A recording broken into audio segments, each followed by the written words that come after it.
రెండో రోజు కలెక్టర్ల సదస్సులో ఎర్రచందనంపై సీఎం చంద్రబాబు కీలక వ్యాఖ్యలు చేశారు. ఎర్రచందనంపై ఎన్నో ఆశలు పెట్టుకున్నామని, దాని విలువ లక్షల కోట్లు ఉందని భావించామన్నారు. అధికారులు దాన్ని నార్మలైజ్ చేసేశారని ఆక్షేపించారు. ఇకనైనా ఎర్రచందనం ద్వారా ఆదాయం వచ్చేలా ప్రత్యేక ప్రణాళిక రూపొందించాలని సూచించారు.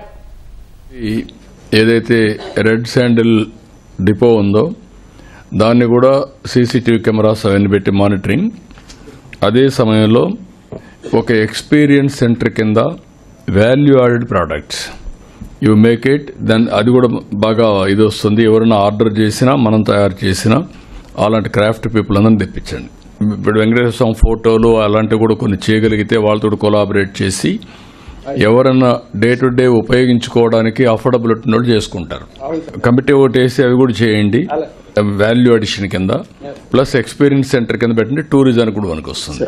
రెడ్ శాండ్వుడ్ అనేది ఒక యూనిక్ కాబట్టి దాన్ని మనం ఇది చేయాలి. నాకు చాలా ఆశలు ఉన్నాయి, మీరంతా దాన్ని అంతా ఇది చేసేసారు. I thought it is lakhs of crores. అలాంటి valuable property God he's blessed us only in Tirumala. Seshachalam ఫారెస్ట్లోనే ఉంది ఇది, ఇంకెక్కడా లేదు. దాన్ని ప్రాపర్గా మనం మార్కెట్ చేయలేకపోయాం. అది వర్కౌట్ చేయండి.